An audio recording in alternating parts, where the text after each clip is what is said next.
একটা দেশের যখন রাজনৈতিক অস্থিতিশীলতা আছে বা দেখা যায় যে অর্থনৈতিক স্ট্যাবিলিটি কম আছে, সেখানে মানুষ অপেক্ষা করছে। আসলে আমাদের পুরো বাংলাদেশের মানুষই একটি সুন্দর শান্তির সময়ের জন্য অপেক্ষা করছি।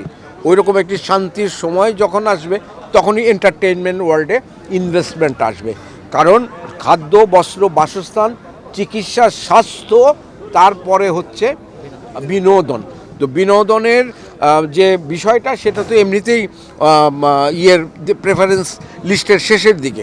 মানুষের পেটে যদি ভাত না থাকে, মনে যদি শান্তি না থাকে, তার বাসস্থান যদি ঠিক না থাকে, তার মানসিকভাবে সে যদি সুস্থির না থাকে, তখন তো বিনোদনের প্রশ্নটা সে রাখে না।